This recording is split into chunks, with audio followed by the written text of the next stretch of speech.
соцсетях и мессенджерах Кыргызстана стало распространяться видео, где местный житель утверждает, что купил на рынке поддельные яйца с резиновым желтком. С виду яйца настоящие, но если взглянуть внутрь, они будто из резины. Сегодня на работе показали пластмассовые яйца из Китая. Теперь и до Казахстана, до нашего дошло. Вот они, вон что, как Ваньки-встаньки, блин. Что делается? Они вон пляшут на столе. Там внутри гель. Специально расколупали. Вон внутри гель. С печатью. Вот такая печать. Вот там вот такая вот гель внутри.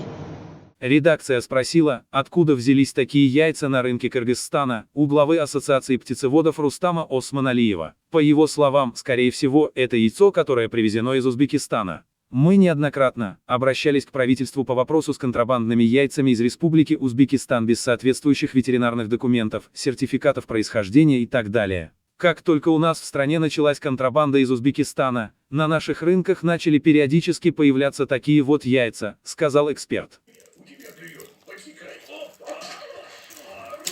На, резинка, етят полғыла. На, көргілі. Тұқым емес бұл.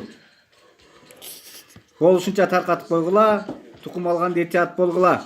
На вопрос, почему у яиц такой желток, возможно, причиной стало длительное хранение продукта в морозильных камерах. То есть для того, чтобы яйцо не портилось, некоторые производители для его сохранности замораживают продукт. Вторая версия, что это действительно искусственное яйцо, произведенное или в Узбекистане, или в Китае. У нас есть несколько пограничных пунктов, где отсутствует ветеринарный контроль. И через эти пункты несуны могут занести на территорию нашей страны вручную от 75 тысяч яиц. Эта продукция не соответствует ветеринарным нормам, техническому регламенту ЕАЭС, то есть она опасна для употребления.